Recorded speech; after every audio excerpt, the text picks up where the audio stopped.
Hello students, welcome to the session of Social Science. Today we will be discussing a very interesting and important topic of class 10th economics called money and credit. But before we proceed towards the topic, I need you to focus on a situation where you are super excited. Why? Because you are going for shopping to buy your favorite stuff and you get it all. But when you reach to the billing counter, you realize that you forgot your purse and phone both at your home. अब इस तरह की situation को आप कैसे deal करेंगे? इस unexpected situation से बाहर निकलने के लिए हम क्या करें? अब आप सोच रहे होंगे कि काश मेरे जेब में फोन होता, तो क्यों ना मैं डिजिटल पेमेंट करके इसे सॉल्व कर सकता था। पर अब आपके पास पैसे नहीं हैं, आपको सामान मिलेगा नहीं, अब आपको खाली हाथ घर जाना पड़ेगा। और यहीं से हमें इंपॉर्टेंस पता चलती है मनी की। तो चलिए मनी के ऊपर थोड़ा सा बात करते हैं। Money in everyday life plays a very vital role in budgeting, financial planning and help the individuals and families to manage their resources very effectively. अगर हम इसे आसान भाषा में बोलें तो money plays a very important in our everyday life. सुबह उठने से लेकर रात को सोने तक हम ना जाने दिन में कितनी सारी ट्रांजैक्शंस करते हैं। फिर सुबह चाहे दूध ब्रेड लाने की बात हो, दिन में बहुत सारी स्टेशनरी या कुछ सामान खरीदने की बात हो, या रात को फल और सब्जियां लाने की बात हो, हम पूरे दिन में ना जाने कितनी सारी ट्रांजैक्शंस करते हैं। और यही सारी ट्रांजैक्शंस में एक चीज कॉमन होती है, वो होती है मनी, जो हमें सामान को यानी गुड्स को खरीदने में और बेचने में मदद करती है। इसके अलावा जितनी भी सर्विसेज हम लेते हैं उसके बदले में हमें पेमेंट करनी होती है, वो भी हम मनी की फॉर्म में ही करते हैं। इसके अलावा एक प्रॉमिस करना कि आपकी पेमेंट बाद में भी की जा सकती है, ये भी मनी में पॉसिबल है। क्योंकि हम डेली बेसिस पे अगर नोटिस करें तो ईएमआईज का कॉन्सेप्ट या फिर डिमांड ड्राफ्ट या चेक, ये सारे एग्जाम्पल्स हमारे पास हैं जो हमें कहीं ना कहीं पेमेंट को बाद में करने की भी फैसिलिटी देते हैं। तो चलिए थोड़ा सा और बात करते हैं इन ट्रांजैक्शंस के ऊपर।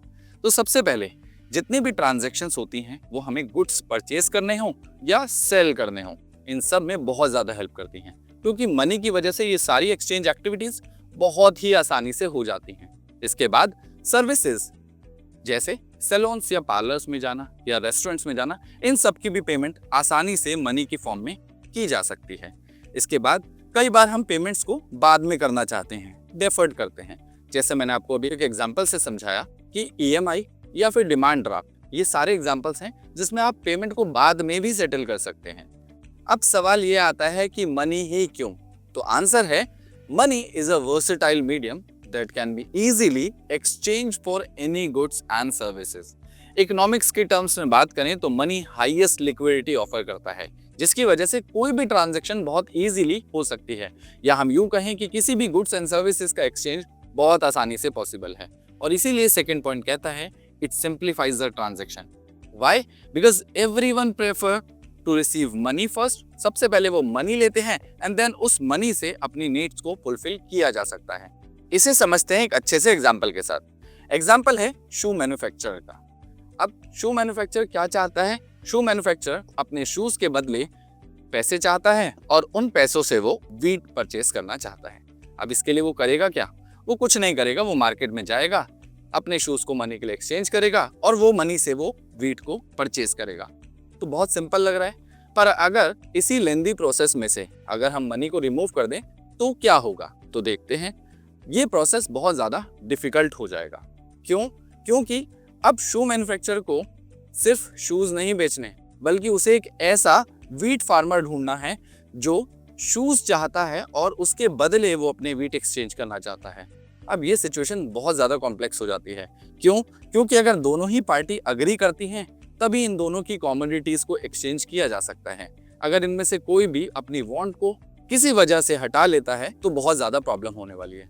जैसे फार्मर चाहता है कि उसे इस बार शूज नहीं चाहिए, उसे तो इस बार चावल चाहिए, तो इस वजह से ये कमोडिटीज का जो एक्सचेंज है वो पॉसिबल नहीं हो पाएगा और ये बहुत ज़्यादा प्रॉब्लम हो जाएगी। और इसी तरीके की प्रॉब्लम हमें देखने को मिलती थी बार्टर सिस्टम में, जो सदियों पुराना सिस्टम था, जहां पर बहुत सारी कमी थी जिसकी वजह से मनी को इंट्रोड्यूस किया गया, जहां पर चीज़ें एक्सचेंज होती थी विदाउट मनी।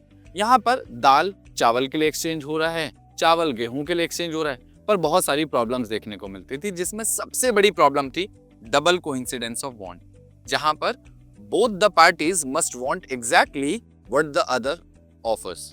अब प्रॉब्लम यह है कि मान लेते हैं गेहूं उगाने वाले किसान को चावल नहीं चाहिए, इस बार उसे दाल चाहिए, तो चावल वाले किसान के साथ उसका एक्सचेंज पॉसिबल नहीं था। और इसी के साथ यहाँ पर एक और प्रॉब्लम थी कि वैल्यू सेम नहीं होती थी, जो भी प्रॉब्लम क्रिएट करता था।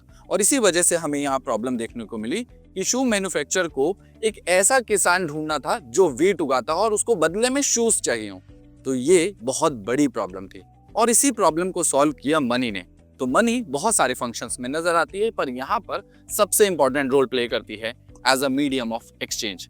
क्यों? क्योंकि मनी ने सबसे पहले डबल कोइंसिडेंस ऑफ वांट की जो प्रॉब्लम थी बार्टर सिस्टम में, उसे सॉल्व कर दिया। यानी अब कोई भी अपना सामान मनी के लिए बेच सकता है और मनी से वो जो चाहे वो खरीद सकता है। इसके अलावा ये एक इंटरमीडिएट स्टेप की तरह काम करती है, जिसने किसी भी ट्रांजैक्शन को बहुत ज्यादा आसान बना दिया। क्यों? क्योंकि अब आपको वही फार्मर या वही इंसान नहीं ढूंढना जिसको आप जो ऑफर करना चाहते हो वो बार्टर सिस्टम की तरह कॉम्प्लेक्सिटी क्रिएट कर पाए। अब इस तरह की प्रॉब्लम्स को बहुत आसानी से सॉल्व किया जा सकता है। अब शू मेकर को करना क्या था? सिर्फ अपने लिए एक बायर ढूंढना था, शूज बेचने थे और उसके बाद मार्केट से वीट परचेस करना था और खुशी खुशी घर जाना था। अब घर जाने से याद आया आपके लिए एक छोटा सा टास्क ये है कि how does money solve the problem of double coincidence of want. अब आप इसको एक्सप्लेन करेंगे अपने शब्दों में और अपने बड़े फनी से एग्जांपल्स के साथ। तो अब मैं मिलता हूं आपसे किसी और ऐसे ही इंफॉर्मेटिव सेशन में। Till then keep learning and keep smiling.